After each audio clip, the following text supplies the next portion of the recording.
सुनाते रहो, मुझे बेटा दे दो, मुझे बंगला दे दो, मुझे गाड़ी दे दो, मुझे सोना दे दो। अगर नहीं सुनेंगे तो भगवान को उठाकर बाहर फेंक देंगे और कहीं और जाकर माथा टेकेंगे।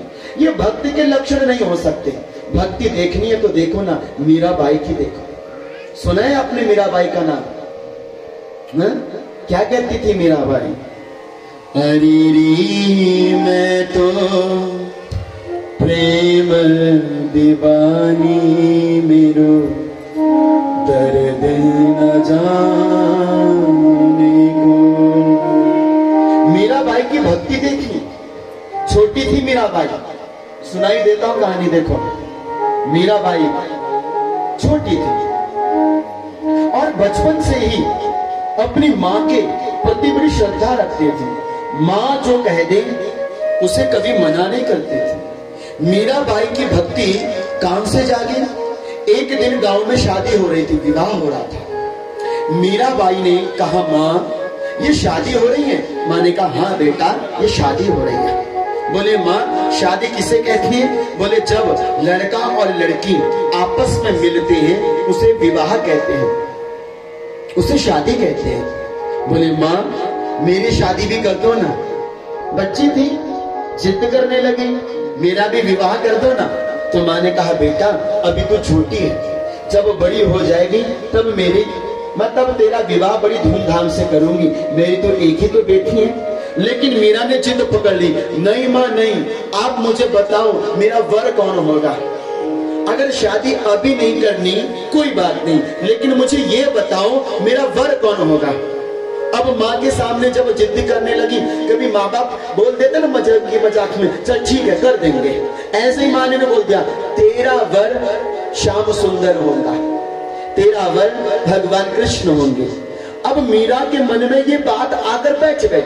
माँ ने तो केवल पल्ला झाड़ने के लिए बोला ताकि मीरा शांत हो जाए, लेकिन कभी कभी हो ऐसा जाता है, बच्चे उस बात को पकड़ लेते हैं, है ना।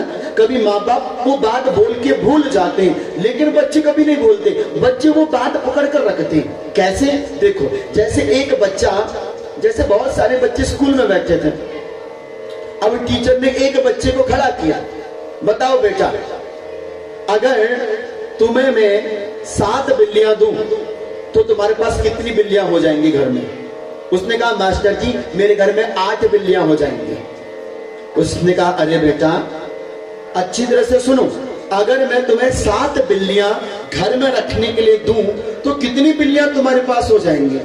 क्योंकि बच्चे को गिनती नहीं आती थी, 6 के आगे बढ़ ही नहीं पाता था। उसने कहा, गुरुजी 8 बिल्लियां हो जाएंगे। उसने कहा, अरे मूर्ख, जब मैं तुझे कहता हूं कि 7 बिल्लियां तेरे को दूंगा तो 8 बिल्ली कैसे हो जाएगी? बोले, गुरुजी आप 7 दोगे तो देखो मेरे घर में 8 बिल्ली हो जाएगी। गुरुजी ने थप्पड़ मार के कहा, अगर मैं तेरे को 7 आम खाने को दूं तो बता कितने हो जाएंगे? बोले, गुरुजी 7 ही आम होंगे। अब गुरुजी ने कहा, हाँ ऐसे ही बता, अगर मैं तेरे को 7 बिल्लियां दूं तो तेरे घर में कितनी बिल्ली होंगी? बोले, गुरुजी मेरे घर में 8 बिल्ली होंगी। गुरुजी ने मारा थप्पड़, बोले 8 कैसे हो जाएगी मूर्ख? बोले, गुरुजी 1 बिल्ली पहले से मेरे घर में भी है। बच्चे ने बात पकड़ के रखी है, बच्चे ने उस बात को दबा के रखा कि नहीं मेरे घर में एक चीज है, गुरुजी देंगे तो वो 8 हो जाएंगे। उसी प्रकार बच्चे मन के बड़े सच्चे होते हैं, माँ बाप के भाव को पकड़ लेते हैं। माँ बाप तो मजाक में बोल देते हैं कि हम ऐसा करेंगे, लेकिन सच्चाई ये हो जाती है कि कभी कभी बच्चे उस बात को पक्का मान लेते हैं। मीराबाई ने भी बात पक्की मान ली। मीराबाई ने ये भाव मन में ले लिया कि नहीं, कि मुझे तो अब शादी करनी है तो ठाकुर जी के साथ ही करनी है, कन्हैया के साथ ही करनी है। अब मीराबाई धीरे धीरे बड़ी होने लगी। एक दिन हुआ ऐसा कि उनके द्वार पर एक महात्मा संत आए। जब संत महात्मा उनके द्वार पर आए ना, तो संत जी भिक्षा मांगने के लिए आए थे।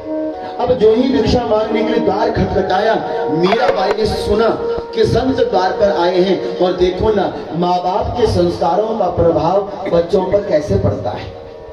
मीराबाई की माँ कभी अपने द्वार से किसी भी संत महात्मा भूखे आदमी को कभी बिना कुछ दिए लौटाती नहीं थी।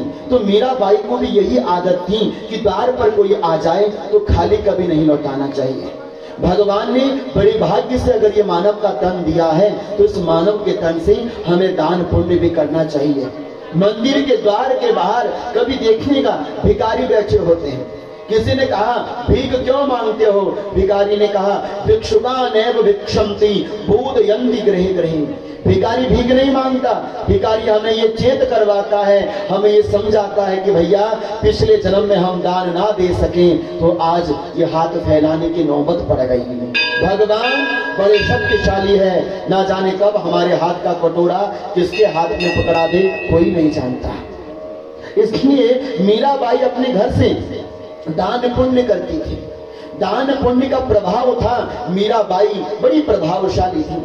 आज जो ही एक नए महात्मा जी आए तो महात्मा जी ने ये पल्लू था, पल्लू से कुछ ढका हुआ था। मीराबाई ने कहा महात्मा जी आपने पल्लू से क्या ढका है? बोले बेटा भगवान है।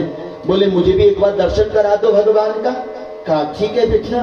जो ही दर्शन कराया सामने सलोनी सूरत दिख पड़े, बड़े सुंदर भगवान कृष्ण दिख पड़े, लेकिन वो जानती नहीं थी, लेकिन उनकी आंखें इतनी प्यारी, उनकी सूरत इतनी प्यारी, उनकी छवि इतनी प्यारी, उसको देखकर मीराबाई मानो पागल सी हो गई हो। दीवानगी की हद तब पड़ जाती है साहब जब प्रेम आंखों से हृदय तक पहुंच जाता है। इश्क एहसास पर सदसाक होना पड़ता है, इश्क सदजात पर खाक होना पड़ता है। बोले इस इम्तिहान के लिए खाक होना पड़ता है। प्रेम की शिला बड़ी अद्भुत होती है। प्रेम प्रेम सब कोई कहे लेकिन प्रेम न जाने कोई, ढाई आखर प्रेम का पढ़ी सो पंडित होए। प्रेम क्या है? बोले 2.5 अक्षरों का है, लेकिन जब इस प्रेम को सिद्ध करो ना जीवन बीत जाता है, लेकिन प्रेम स्पष्ट नहीं हो पाता। मीराबाई ने जब प्रेम भरी नजरों से अपने कन्हैया को देखा तो बोले बाबा जी ये आपने कौन से भगवान पकड़े हैं?